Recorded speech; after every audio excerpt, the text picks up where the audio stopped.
हाँ, good morning students. आज हम सेक्शन फॉर्मूले पर बात करेंगे, डिवीजन फॉर्मूला यानी कि विभाजन सूत्र। सबसे पहले हमने पिछली जो वर्कशीट थी उसमें हमने किस पे बात करी थी, ध्यान है आपको? डिस्टेंस फॉर्मूले पर। डिस्टेंस फॉर्मूला आप लोगों ने समझा और डिस्टेंस फॉर्मूले का आपने जो है ये भी समझा होगा कि ये कितना इंपॉर्टेंट है आप लोगों के लिए। आज हम बात करेंगे, एक महत्वपूर्ण और भी है, इसी तरह से एक और महत्वपूर्ण फॉर्मूला है, ये आपका एक्स डैश वाई और ये आपका वाई डैश, ठीक है ना। आज हम विभाजन फॉर्मूले पर बात करेंगे। विभाजन फॉर्मूला क्या है? विभाजन फॉर्मूला ये है कि मान लो कोई बिंदु है जिसके कोऑर्डिनेट आपके x1 y1 है, x1 y1, और एक दूसरा आपका कोई बिंदु है, आपका क्या है, उसका नाम q, इसके कोऑर्डिनेट है आपका x2 y2, ठीक है ना। और ये जो दो बिंदु हैं, ये रेखाखंड जो है, इस रेखाखंड को, इनको मिलाइए जरा। इस बिंदु को हम यहां मान लेते हैं और मिलाइए जरा इन दोनों, यही हुआ ना, ये ले लेते हैं यहां पर, ठीक है ना। ये है आपका ये बिंदु, ये रेखाखंड क्या है, PQ। अब इस PQ को ये जो रेखाखंड हमने PQ लिया है, ये रेखाखंड हुआ नहीं हुआ, बताइए? ये तो आपको समझ में आ रहा ना, ये रेखाखंड है PQ।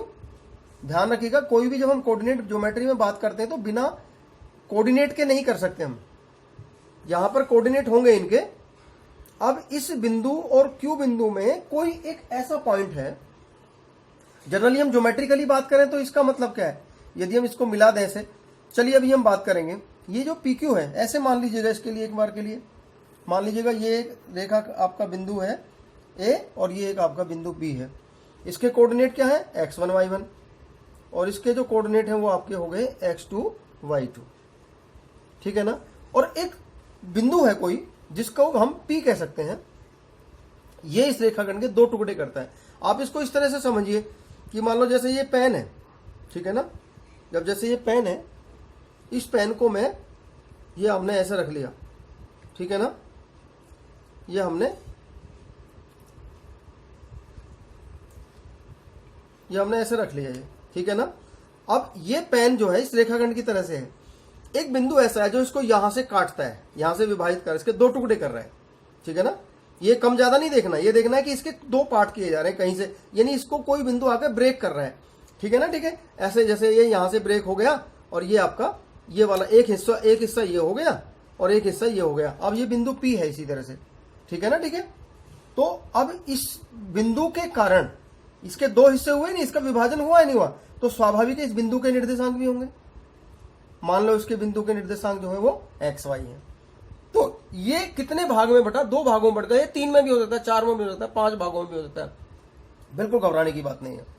तो अब ये किस अनुपात में बटा, इसको मान लेते हैं आप, एक तरफ माना M और दूसरे को तरफ मान लेते हैं N, M अनुपात N में इसको हमने डिवाइड कर दिया, ठीक है ना। तो ऐसे ही यहां पे जो है ये आपका हो गया P XY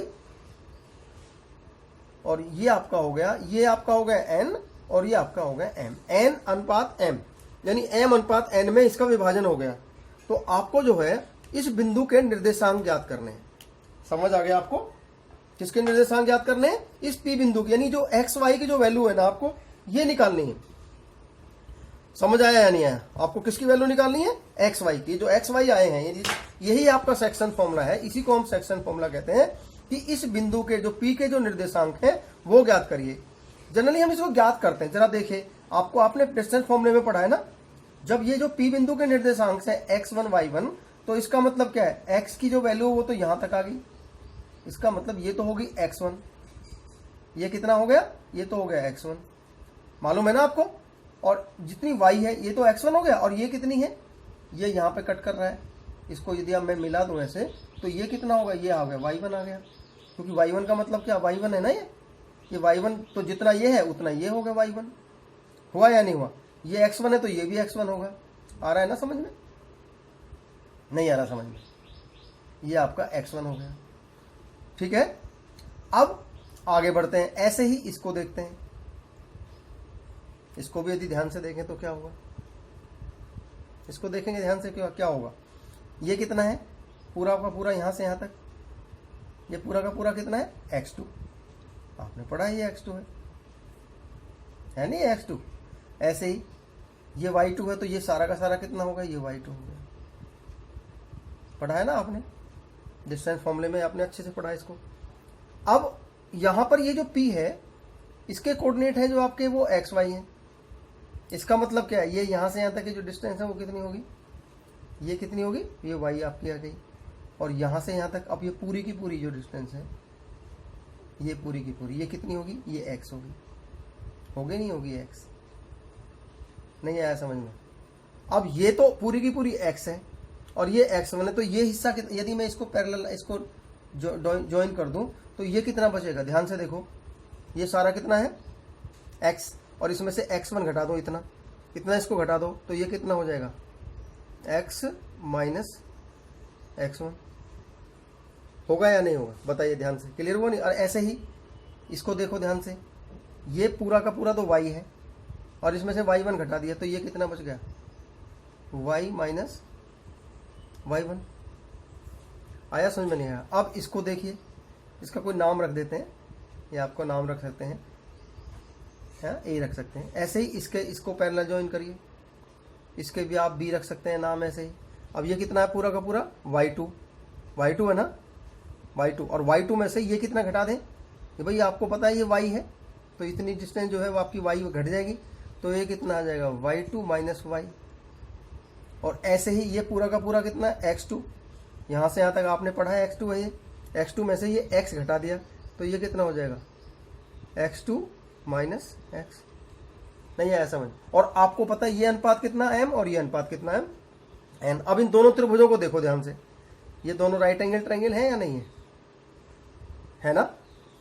और ये दोनों एंगल जो है, क्योंकि स्ट्रेट लाइन है, तो ये दोनों एंगल भी कितने होंगे, क्योंकि ये पैरेलल लाइन है, तो ये स्वाभाविक है कि संगत कोण बराबर होंगे। नहीं आया समझ? तो इसका मतलब क्या हुआ, जो त्रिभुज है P, इसका नाम रख सकते हैं कुछ, इसका कोई नाम रख दीजिएगा ऐसे ही। P ओ तो ऑलरेडी तो है, ये P नहीं है, ये आपका A है और ये आपका नहीं, कोई बात नहीं, इसके नाम रख सकते हैं हम, ये P रहने देते हैं। इसको जो बिंदु P है इसको हम R मान लेते हैं। अब समझ आ गया? तो इस त्रिभुज को देखो, RPA, यहाँ पे जो त्रिभुज है RPA कैसा होगा, जब दो राइट एंगल जो दो समकोण जो ट्रायंगल होते हैं वो हमेशा कैसे होते हैं, समरूप होते हैं। इस त्रिभुज के समरूप हो जाएगा किसके त्रिभुज के, QRB। नहीं आया समझ? तब इस त्रिभुज में लगाइए सिमिलरिटी, जब दो त्रिभुज समरूप होते हैं AA नियम से, AA नियमानुसार। अरे भाई AA नियम आपने पढ़ा है ना दो समरूप त्रिभुजों के लिए। तो अब इसमें जब समरूप त्रिभुज हो गए तो समरूप त्रिभुजों की संगत भुजाएं कैसी होती हैं, समानुपाती होती हैं। तब ये वाली कितनी है, इस त्रिभुज की भुजाएं, इसको इसके अब ये अपॉन ये बराबर, ये अपॉन ये बराबर, ये अपॉन ये, आपने पढ़ा संगत भुजाएं समानुपाती होती हैं। तो ये कितना हो जाएगा, ये वाला है m अपॉन ये वाला कितना n, जितना होगा, यानी ये अनुपात ये, उसी तरह से ये अनुपात ये, यानी x माइनस x1, और यहां से क्या हो जाएगा x2 माइनस x। इसी तरह से जितना ये है उतना इन तीनों में भी संगत भुजाएं हैं, इनमें भी समानुपाती होंगे। तो क्या हो जाएगा y minus y1 upon y2 minus y।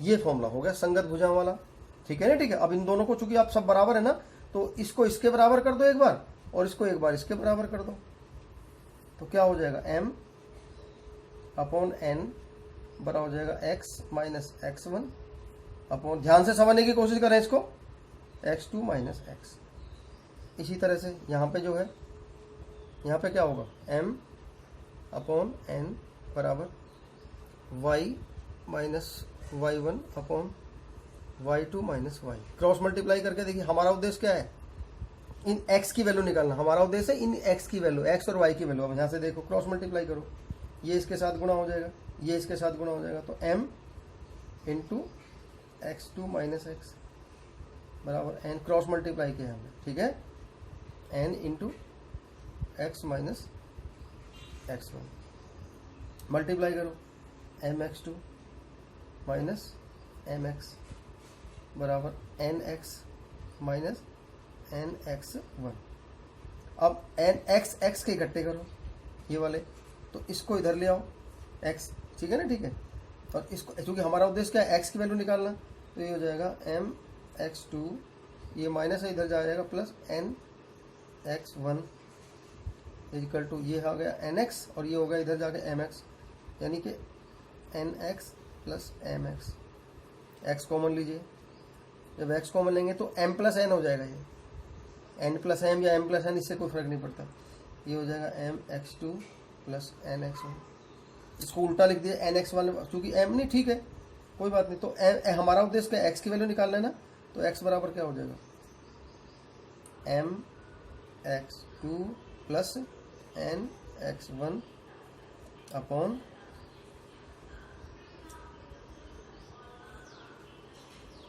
क्या होगा, ध्यान से देखो, m x two plus n x one upon m plus n is equal to x. तो एक्स की वैल्यू निकल गई, ये एक्स की वैल्यू आ गई। इसी तरह से जब इसको सॉल्व करेंगे ये हो जाएगा ऐसे ही M into Y two minus Y बराबर हो जाएगा N into Y minus Y one. इसको भी सॉल्व करेंगे ऐसे ही M Y two minus M Y one equal to N Y minus N Y one. Y one वाले इसमें को इधर ले जाओ, इधर जाके ये इधर हो जाएगा m y plus n y, ये हो जाएगा m Y two plus n Y one. यहाँ से भी वाई कॉमन ले लो, तो ये बच जाएगा एम प्लस एन, ये हो जाएगा n y two plus n Y one, और वाई निकालना है तो क्या हो जाएगा m Y two plus n Y one upon m plus n. तो ये डिस्टेंस फॉर्मूला, यानी पी के निर्देशांक को क्यू के निर्देशांक निकला है। एन देखो क्या है formula, m x two, m कभी कहीं कहीं एम और एन की जगह एम वन एम टू होगा, तो कुछ किताबों में जो है तो घबराने की बात नहीं है, पहले को एम वन मान सकते हो और एन को जो है आप एम टू मान सकते हो, तो कोई बिल्कुल भी घबराने की बात नहीं है। एम वन एम टू और एम एन में कोई अंतर नहीं है, लेकिन मैंने एक जगह फिक्स किया भाई एम एन पे हम फोकस कर रहे हैं। अब देखो यानी क्या फॉर्मूला निकला, एक्स की वैल्यू क्या आ गई एम एक्स टू कहाँ है इसका एक्स टू, यानी इसकी गुणा इसके साथ करिए प्लस एन ये वाला एक्स वन, इसकी गुणा इसके साथ करिए और अपॉन एम प्लस एन, दोनों अनुपातों को जोड़, ये एम और एन जो है क्या है अनुपात है, तो डिस्टेंस फॉर्मूले का जो है इस्तेमाल करके हम इस प्रकार से निकाल सकते हैं। आया समझ में नहीं आया? अब मान लो ये दोनों बराबर हो जाए, कभी कभी जो लाइन सेगमेंट है वो बाइसेक्ट हो जाए, ये ए हो गया ये बी हो गया, समद्वि भाजन, इसको समद्वि भाजित कर दे, मान लो ये पी बिंदु दोनों बराबर बराबर भागों में बांट दे, तो एम की वैल्यू भी एक होगी और एन की वैल्यू भी। जब समद्वि भाजन होगा, जैसे एक समझ आया नहीं है, एक रेखाखंड है उसको समद्वि भाजित कर रहा है ये बिंदु, समद्वि भाजित बिंदु के निर्देश मध्य बिंदु, यानी ये मध्य बिंदु हो गया। तो मध्य बिंदु का मतलब क्या हुआ, मध्य बिंदु का मतलब हो गया दोनों तरफ बराबर बराबर से, तो एम की वैल्यू भी एक और एन की वैल्यू भी एक। तो ऐसी स्थिति में मध्य बिंदु के निर्देशांक निकालने के लिए, जब मध्य बिंदु के यानी एक्स की वैल्यू, मध्य बिंदु के निर्देशांक कैसे निकलेंगे, ये भी वही है एक्स और वाई, तब मध्य बिंदु के निर्देशांक क्या होंगे, मध्य बिंदु के निर्देशांक हो जाएंगे, क्या होगा देखो एक्स की वैल्यू, अब एम की वैल्यू कितनी रखेंगे एक एक्स टू यानी एक्स टू, और प्लस एन की वैल्यू क्या रखेंगे एक एक्स वन, और अपॉन क्या होगा एम एक और एन एक, एम एक और एक दो, एक प्लस एक, तो एक्स की वैल्यू क्या आ गई, अब हम एक्स वन को पहले ले सकते हैं x one plus x two बटे दो, और ऐसे ही वाई की वैल्यू क्या आ जाएगी y one plus y two बटे दो। ये मध्य बिंदु, ध्यान रखिएगा यदि आपसे कहा भी मध्य बिंदु के निर्देशांक ज्ञात करो, तो ऐसी स्थिति में केवल दोनों जो कोऑर्डिनेट्स हैं एक्स वन और एक्स टू, उन दोनों को ऐड करिए और अपॉन कर दीजिएगा दो, और वाई की वैल्यू निकालने के लिए y one plus y two upon two करके हम मध्य बिंदु के निर्देशांक निकाल सकते हैं। बताइए समझ में आया नहीं आया? तो ये फॉर्मूला जो है आपको, अब हम दो चार सवाल करते हैं तब आपको ये अच्छी तरह से क्लियर हो जाएगा। ओके मत करना, लेते हैं एक क्वेश्चन लेते हैं, उदाहरण लेते हैं, आपको अच्छे से समझ आएगा। क्या उदाहरण है, ये कहता है उस बिंदु के निर्देशांक याद करो जो बिंदु, अब तो बिंदु एक तो ये है आपका है ए, इसके निर्देशांक क्या है -1 7, और दूसरा है बिंदु बी ये मान लो बिंदु बी, इसके निर्देशांक क्या है 4 3, ठीक है ना। तो इनको मिलाओ, यही तो वो रेखाखंड हो गया। अब ये कहता है इसको 2:3, यानी जो बिंदु P है इसके कोऑर्डिनेट क्या है x और y। तो ये कहता है 2:3, यानी ये वैल्यू तो हो गई 2 और ये वैल्यू होगी 3। तो अब देखो, अब आपको ये P के निर्देशांक निकाले, ये जो आपका डिवीजन फॉर्मूले के अंदर। तो ध्यान से देखो, ये क्या है x1 y1 x2 y2 mn। आया समझ में नहीं सारा? तो अब यहां पे लिखेंगे बिंदु P के निर्देशांक, बिंदु P के निर्देशांक ही तो निकालने हैं हमें। क्या होंगे बिंदु P के निर्देशांक? x की वैल्यू रखाइए, फॉर्मूले में क्या है बताया था मैंने, अभी अभी बोला था, m x2 plus n x1 upon m plus n।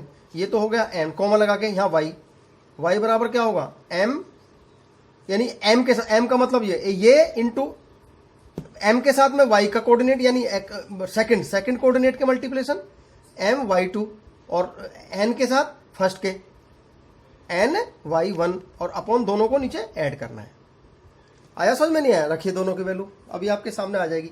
तो क्या होगा x की वैल्यू, m की वैल्यू कितनी 2, तो 2, ये 2 की वैल्यू 2 आ गई, और ये n की x2 कितना है 4, ठीक है ना, प्लस अब n कितना 3,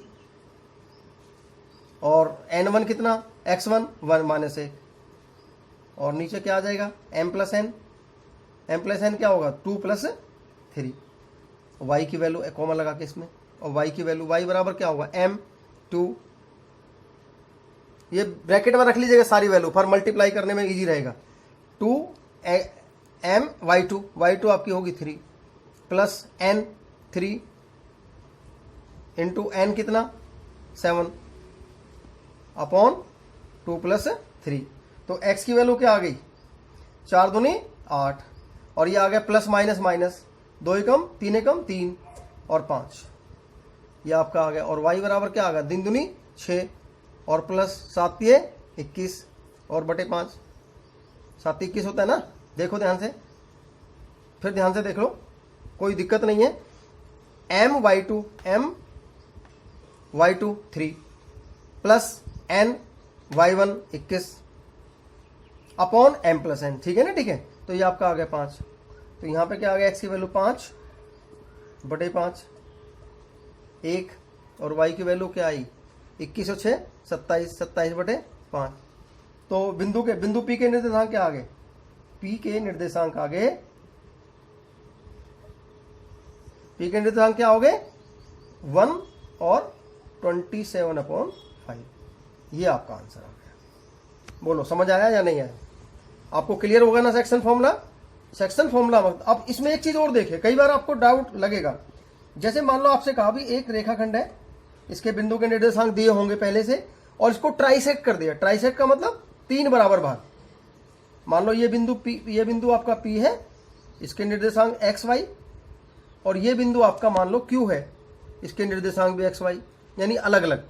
तो ऐसी स्थिति में जब ट्राइसेक्ट होता है, इसका मतलब 3 बराबर इससे, जब हम इधर को मान लो इसकी वैल्यू निकालते हैं, तो ऐसी परिस्थिति में P बिंदु P के लिए x1 y1 तो यही रहेंगे, x1 y1 तो रहेंगे यही, x1 y1 x2 y2। और P के लिए m का वैल्यू क्या होगा, P के लिए P के निर्देशांक, P के बिंदु P के निर्देशांक। तो ऐसी स्थिति में m तो हो जाएगा, देखो इधर तो एक बॉक्स है, एक यानी एक भाग है, और इधर कितने भाग हैं 2, तो m की वैल्यू 1 और n की वैल्यू 2।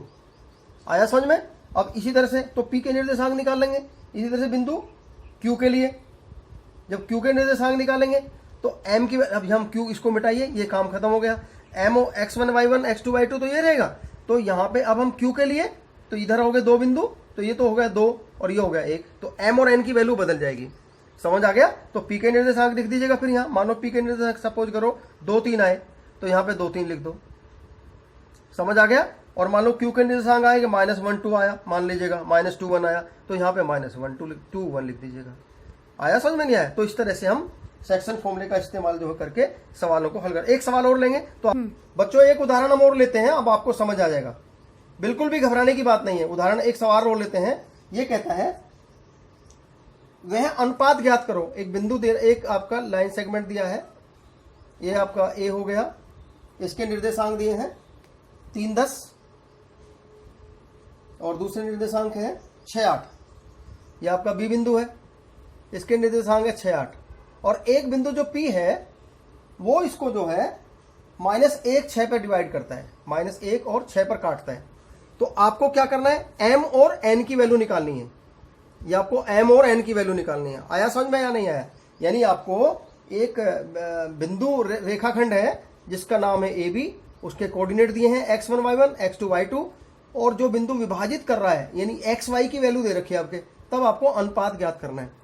समझ आया? तो बच्चों ये बहुत इजी है, बहुत इजी है। इसको हम कैसे निकालते हैं?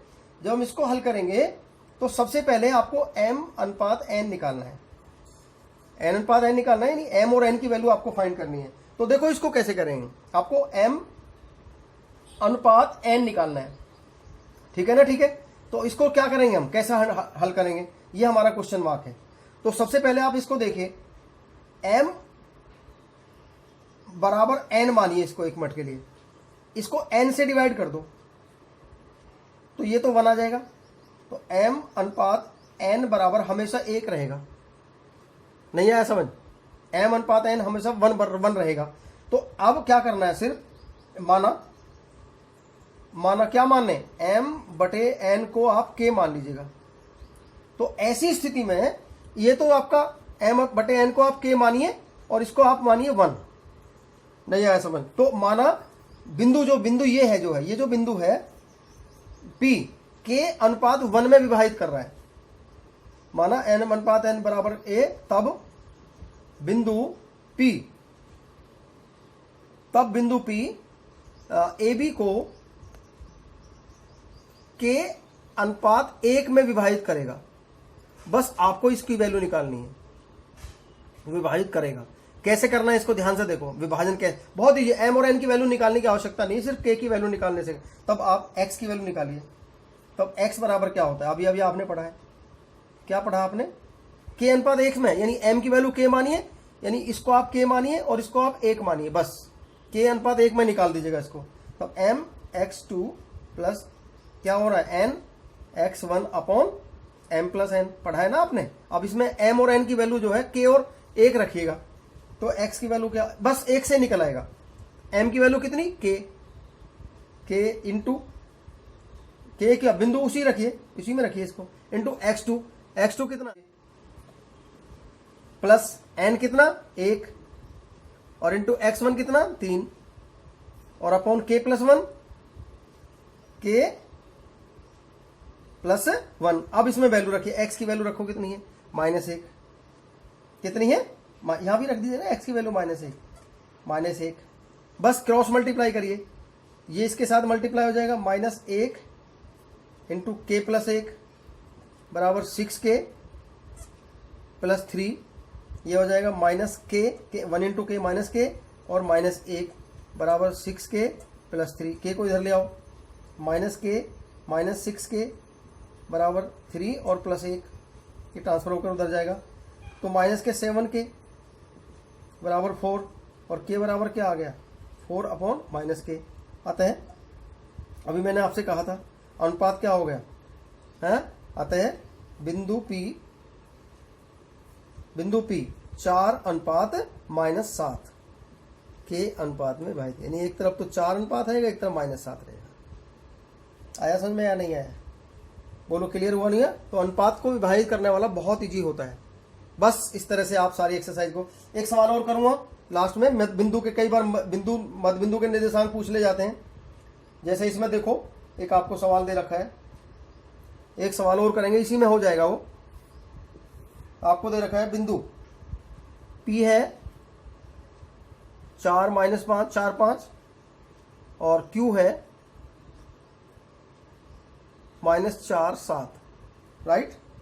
तो आपको पहले तो यहां पे x1 y1 बराबर पता करना चाहिए। x1 बराबर क्या, 4, y1 बराबर 5, समझ गए ना। ऐसे ही x2 जब हम दूसरा निकालेंगे तो x2 कितना होगा, -4, और y2 कितना हो जाएगा आपका 7, कोमा लगा। ये तो निकल। और आप मध्य बिंदु पूछा है, तो मध्य बिंदु निकालने के लिए क्या करेंगे, अभी आपको फॉर्मूला बताया था मैंने मध्य बिंदु का। तो मध्य बिंदु के निर्देशांक जो है x की वैल्यू मैंने बताई थी। मध्य बिंदु x बराबर हो जाएगा, बोला था मैंने, x1 प्लस x2 अपॉन 2, तो रखिएगा वैल्यू। और y के लिए y1 प्लस y2 अपॉन 2, तो x की वैल्यू कितनी हो जाएगी, x1 कितना 4 और प्लस x2 -4 और अपॉन 2, तो 4 और 4 में से कट जाएगा तो 0, तो 0 अपॉन 2 यानी 0, तो वो x की वैल्यू क्या आ गई 0। और y बराबर क्या आ जाएगा, y बराबर क्या आ जाएगा 5 और प्लस 7 और बटे 2, तो 12, 12 बटे 2 बराबर 6, तो 6। तो मध्य बिंदु के निर्देशांक क्या हो गए, मध्य बिंदु हो जाएगा 0 और 6, तो मध्य बिंदु ऐसे निकालते हैं। आया समझ में नहीं आएगा। तो अब इस एक्सरसाइज को जो वर्कशीट नंबर जो 26, 27 है, इसको आराम से कर सकते हो। एक बात, दूसरी बात, आपकी जो कोऑर्डिनेट ज्योमेट्री की जो एक्सरसाइज है, सेक्शन फॉर्मूले से रिलेटेड है एक्सरसाइज, उसको भी आप इसको कंप्लीट करेंगे और इसके सवालों को आप हल करेंगे। तो एक्सरसाइज आपकी जो है ये 7.2 होगी, उसके भी सवाल आप इसको देख सकते हैं ऐसे ही, कोई मुश्किल नहीं है। और वर्कशीट को आज शाम तक जो है मैं देखता हूँ कि 1, 2, 3, 4 बच्चे तो डेली कर लेते हैं, बाकी सारे बच्चे डेली करके नहीं भेजते हैं, जबकि आपको हर बताया था कि हर बच्चे की ड्यूटी है कि सारे बच्चे डेली करें। थैंक यू वेरी मच आज के लिए।